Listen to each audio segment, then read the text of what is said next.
മൂന്നാം തവണയും പിണറായി സർക്കാർ വരും എന്ന് മുദ്രാവാക്യം വിളിക്കുന്നത് പോലെ പറയുന്ന ആളെ പിന്തുണയ്ക്കേണ്ട ആവശ്യം ബിജെപിക്ക് എന്തിനാണ് എന്നൊരു ചോദ്യം ഇതിൽ ഉയർന്നു. മറുപടി.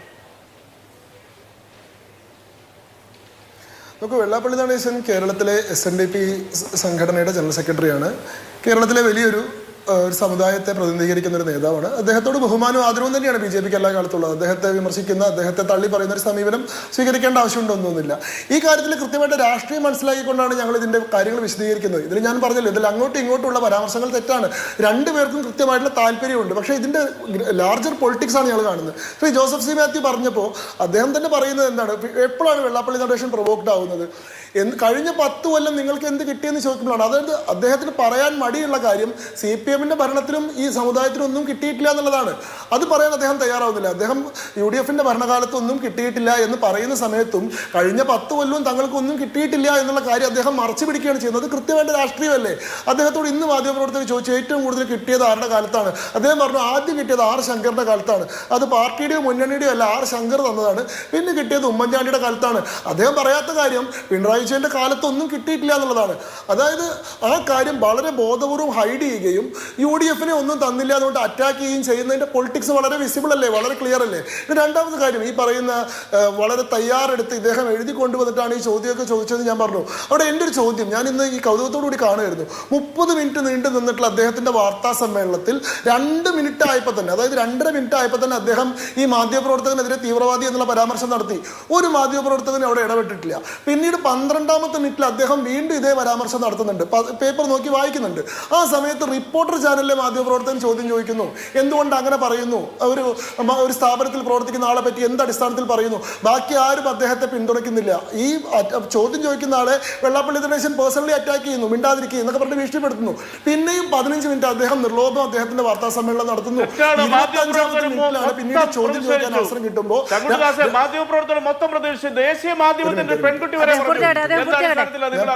അദ്ദേഹം പറയുന്നത് കറക്റ്റാണ്. പറയട്ടെ, ഞാൻ പറയട്ടെ.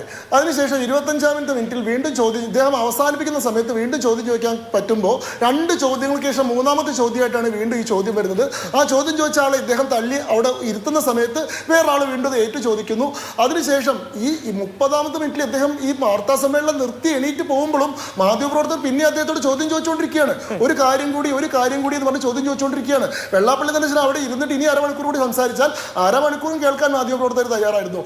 റിപ്പോർട്ടർ ചാനലിന്റെ മാധ്യമപ്രവർത്തകൻ പോലും ഈ മൈക്കും എടുത്തോണ്ട് പോയിട്ടില്ല. വെള്ളാപ്പള്ളി നടേശൻ നടത്തിയത് വർഗീയ പരാമർശമാണ്, അതുകൊണ്ട് ഞങ്ങൾ ഇദ്ദേഹത്തെ ബഹിഷ്കരിക്കുന്നു എന്ന് പറഞ്ഞിട്ട് എണീറ്റ് പോയിട്ടില്ല. ഒരു മാധ്യമപ്രവർത്തകൻ അവിടെ ഇരുന്ന് പ്രതിഷേധിച്ചിട്ടില്ല. നിങ്ങളുടെ ഈ വാർത്താ സമ്മേളനം ഞങ്ങൾ റിപ്പോർട്ട് ചെയ്യില്ല എന്ന് പറയുന്നില്ല. ഇത് മുഴുവൻ ഇദ്ദേഹത്തെ കൊണ്ട് പറയിപ്പിക്കാവുന്നത് മുഴുവൻ പറയിപ്പിച്ച് ഇതിന്റെ TRP കോഷ്യന്റ് മുഴുവൻ ഉപയോഗിച്ചതിന് ശേഷം ഈ ധാർമ്മിക രോഷം കാണിക്കുന്ന കാര്യത്തിൽ എന്ത് സത്യസന്ധതയാണ് ഉള്ളത് എന്നുള്ളതും കൂടി ഈ ചർച്ചയിൽ ഒന്ന് ഉന്നയിക്കണം എന്ന് ഞാൻ ആഗ്രഹിക്കുകയാണ്. ശരി, ഓക്കെ. ഞാൻ അതിന് മറുപടി പറഞ്ഞു പോകാൻ ബാധ്യസ്ഥയാണ് എന്ന് വിചാരിക്കുന്നത് കൊണ്ട് ഞാനത് പറയുകയും ചെയ്യുന്നു. വെള്ളാപ്പള്ളി നടേശൻ വാർത്താ സമ്മേളനം നടത്തുമ്പോൾ അത് റിപ്പോർട്ട് ചെയ്യാനാണ് അവിടെ മാധ്യമപ്രവർത്തകർ പോയിരിക്കുന്നത്.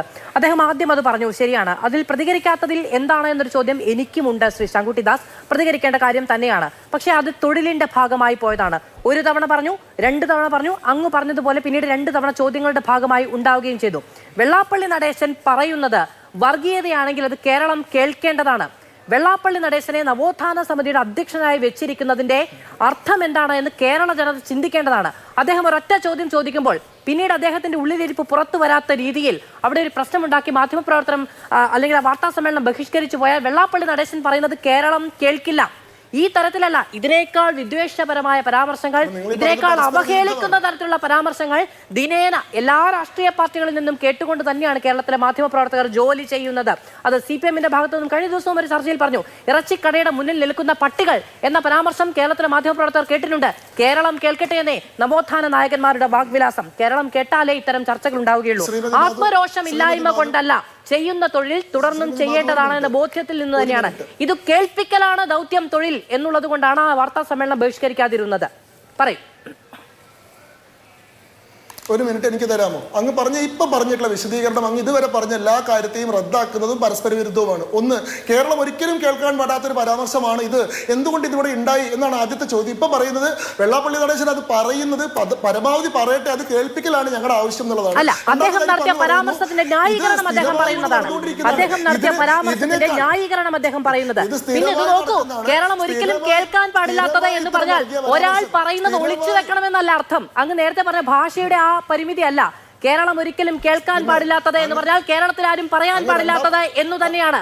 അല്ലാതെ ഒരാൾ പറഞ്ഞു, അയ്യോ വെള്ളാപ്പള്ളി നടേശൻ പറഞ്ഞു അത് കേരളം കേൾക്കാൻ പാടില്ല അതുകൊണ്ട് ഒളിച്ചു വെക്കാം എന്ന നിലയ്ക്കല്ല. അങ്ങനെ തെറ്റിദ്ധരിക്കുകയും വേണ്ട.